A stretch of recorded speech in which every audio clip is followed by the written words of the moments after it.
Illegal mining is still a hot topic, and Senior Vice President of Imani, Afrisipakrom, has cast doubt on the government's commitment to ending illegal mining, popularly known as Galamsey, describing the situation as one marked by a lot of activity but no progress. Speaking on JoyNews' news file, Mr. Bento argued that despite years of discussions, policy announcements, and the establishment of various institutions, illegal mining continues to devastate Ghana's environment. Activity is not the same as progress.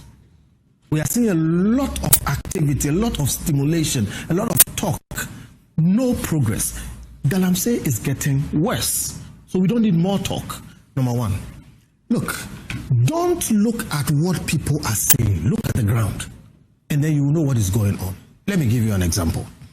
Despite all the mountain of talk, when this government came in, nothing or not much has been done in terms of stopping Galamsey, but we have been able to establish Gold Board, pass the law, pass LI, set up the institution, gone onto the ground, start buying gold, and we've mobilized billions of dollars of gold, sold it and done all kinds of, all within this space, but we have not been able to solve Galamsey. Put it another way, a counterfactual. We have managed to set up systems to harness Galamsey gold, convert it to dollars and stabilize the economy. And we have not been able to stop Galamsey. Activity is not the same as progress. There's a lot of talk, no action, and the action is rather in harnessing Galamsey gold to establish this economy or make it better. In a sense, somebody will say that's good. The president said after all in the past, we're not benefiting from it, now we are benefiting from it. I am telling you, I've come to the conclusion, we will not win the Galamsey fight. There is no sincerity in doing that. And look, the experts will tell us, all of us are going to pay a very heavy price for some people's private profit. It is not you and I who have to solve Galamsey. It is the president, his cabinet, his ministers, and the people we have given authority to go and solve it. Meanwhile, President John Mahama has expressed hope that the finance minister will make a significantly larger budgetary allocation towards the fight against illegal mining in the upcoming budget. He was speaking during a meeting with civil society organizations on sustainable solutions to illegal mining.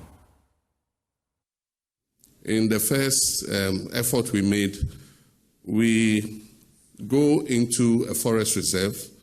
We mapped out the forest reserves that had been that had incursions of illegal miners, and we deployed the first wave of our security services. They scored a lot of successes. In a short time, they had cleared some of the major forest reserves that were called no-go areas. Unfortunately, after we cleared the illegal miners from there, the security services withdrew and handed over the forest reserve to the Forestry Commission. And so they put their forest guards there. The forest guards don't have the capacity to defend the reserves against the illegal miners. And so lessons learned were that in the next wave, with the formation of NIMOS, that we must deploy the military on a sustained basis, rather than when we make some wins, we withdraw them. And in the Bono region, police there have arrested 8 foreign nationals for engaging in illegal gold exploration and purchasing without a license at Wewe, a village near Banda in the Bono region. Noella Karinyali has more.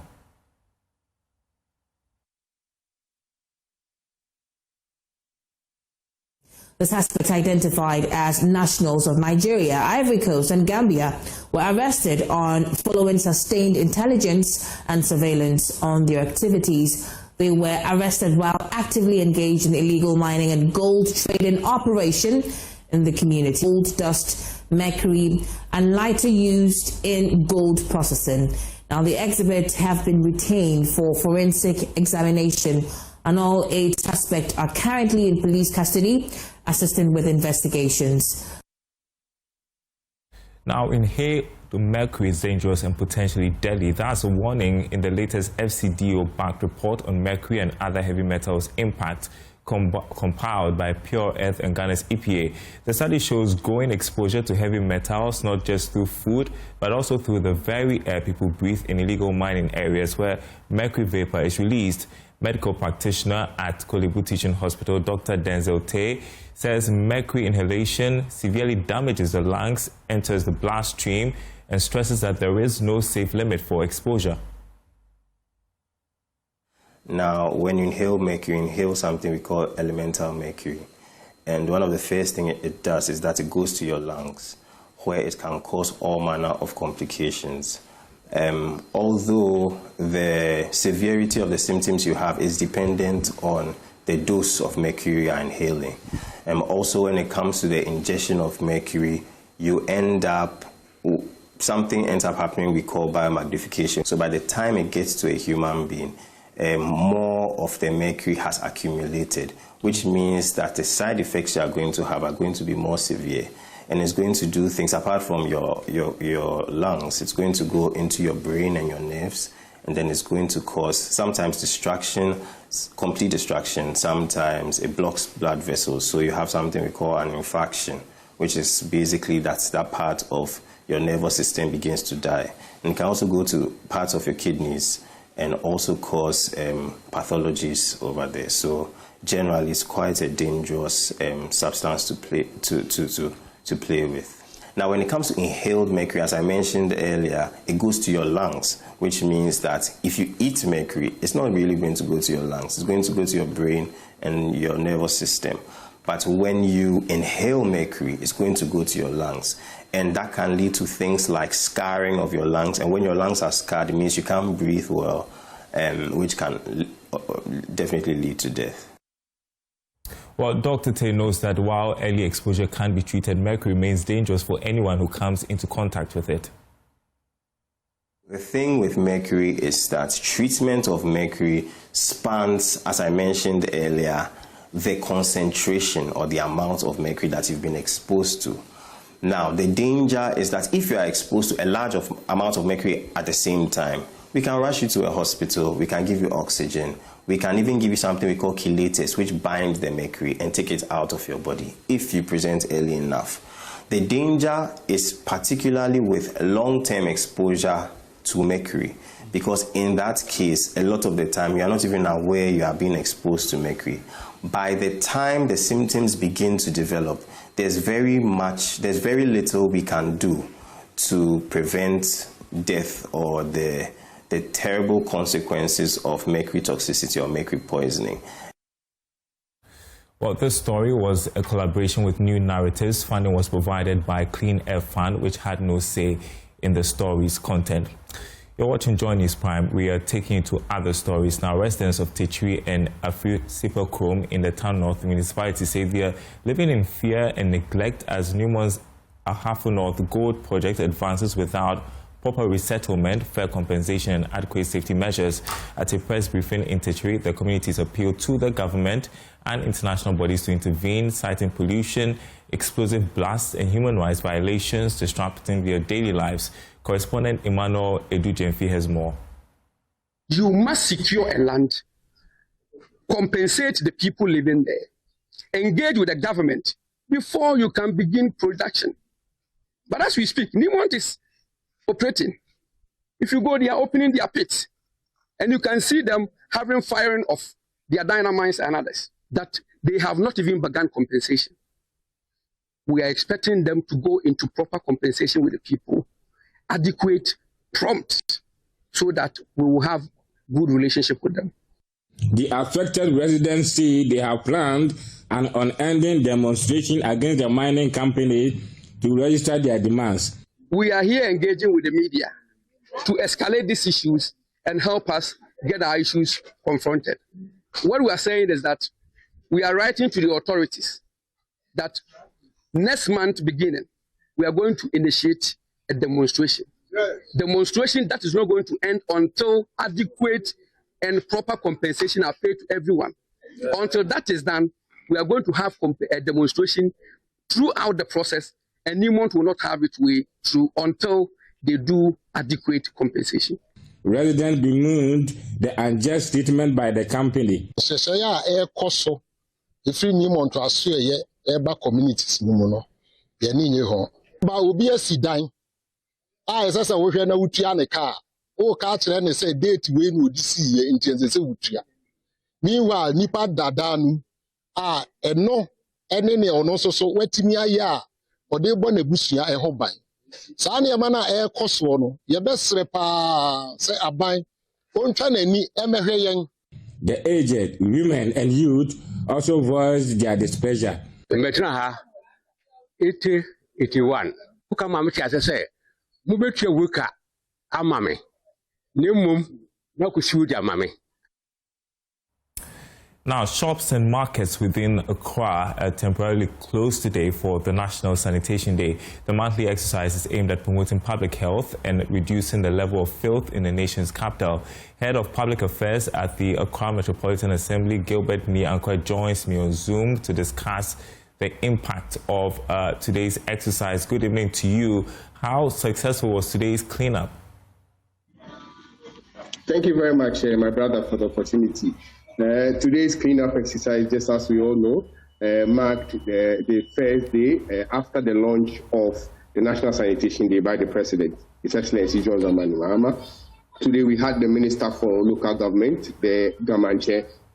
We had the Simpi Manche as well, joining the Mayor to comb around the entire Central Business District from the AMA all the way to Agbogulushi to Kaneshi to Circle. And from the dignitaries' own mouth, they were quite satisfied with the level of cooperation and participation we had from especially traders, residents within the entire zone. So the exercise has been very, very successful, and Mayor Honorable Michael Kpakpalote has declared that this very month of October is sanitation month for the city of Accra.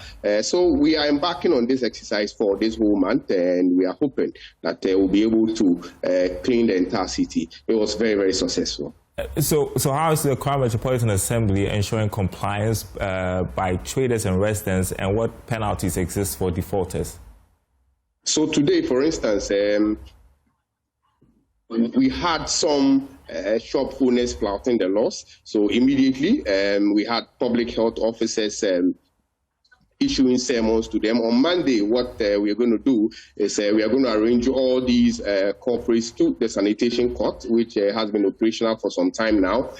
So basically, that is going to be the punishment for them. If you go to areas such as we went through the Aposokai enclave and all that, and it was quite clear there were a couple of shops who were open. The law is going to deal with them, just as the mayor has said. And from Monday, he has instructed public health officers to move around the entire city. So, for instance, when they get to your shop and your frontage is not clean, there are litters all around. Immediately, they are going to issue sermons and then send you to court for prosecutions. And beyond this monthly exercise, what long-term strategies is the AMA implementing to make Accra cleaner and reduce recurring filth? If you look at what we are doing with respect to sanitation, currently, the issue has to do with litters.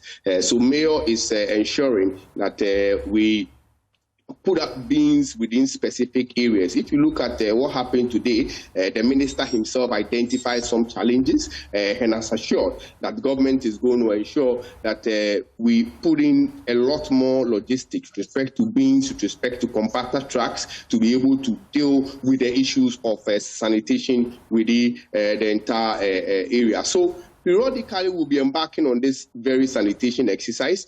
Education is also very, very key, and let me commend Multimedia for being with us throughout the entire exercise. We are going to also ensure that enforcement becomes an important aspect of what we are doing with respect to sanitation now that we have the sanitation court operational. So basically, this is what we are going to do to ensure that the exercise is sustained, to ensure that we get a lot more of the traders, the residents to comply in this very sanitation drive. All the best, Gideon Niankwa, Head of Public Affairs AMA. Thank you so much for joining us on JoyNews Prime. And we're taking a short break. We have some more stories afterwards. Welcome back to the news. Now, young Ghanaian tech developers are voicing frustrations over what they call neglect in the support needed to compete globally. At this year's DevFest, the festival that connects young innovators and equips them with digital skills, developers pointed to limited access to resources, infrastructure, and recognition. There's more in the following report.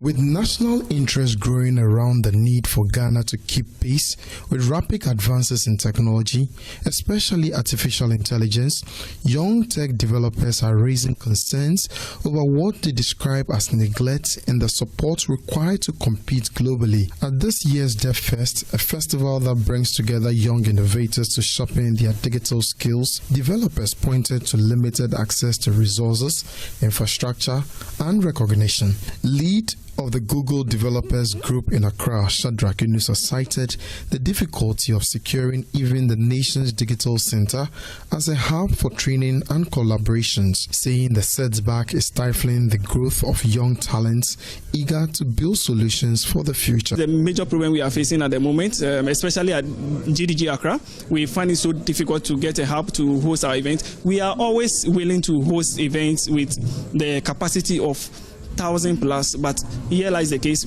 If we are to get a hub right now, the amount we are going to pay on it is going to be very, very expensive. So that's why we are always running away, trying by the government, because we are. I mean, Accra Digital Center is one amazing thing. If the government will build on it more, where the youth will learn. He appealed to government to give maximum attention to young developers, insisting such investments could yield significant benefit for the country and the economy. So if we can have an initiative where the government will also focus more on the tech community, building the tech community, where putting in bringing together the community to also something like that is happening in Nigeria. I think it started somewhere in their new governance. Yes, their new government has something similar that started in Nigeria. Also speaking at the festival, Community Manager of Google Developers Group Sadiq Akinjobi underscored the importance of prioritizing technology development, stressing the national gain that could come from nurturing a vibrant tech ecosystem. But when people start using AI more, it means that new businesses will be created, new businesses will be formed, new people will now be in technology and making money for themselves, and then that money recycles back into the community, so people can be doing remote work, earning foreign currency, getting the money that they are making back into the industry, into the country, enabling trade, enabling markets, enabling exporting. Developers say without deliberate investment in infrastructure and access to opportunities, Ghana risks being left behind in the fast-changing global tech space. For JoyNews, Maxwell Aklobotu, Accra. Now, the race for Ghana's Clean Energy Champion heats up as 6 schools compete in the grand finale of the Senior High School Renewable Energy Challenge on October 7 at the Accra International Conference Center. Damango Senior High School, representing the Savannah region, is ready to impress the judges with innovative solutions to Ghana's modern-day challenges. Here's a report on their preparations. In the heart of Damango, the capital of the Savannah region, lies the Damango Senior High School, affectionately known as DAS. Founded in 1971, DAS has shaped the future of the region and Ghana by nurturing its human resources. The school made a bold move in 2021 by participating in the Energy Commission Senior High School's Renewable Challenge. After enduring 4 consecutive defeats at the regional level, DAS finally emerged victorious in the 2025 edition. Project coordinator of the team, Sidiki Michael, reminisces about the journey, highlighting the crucial roles and how it helped them prepare for this year.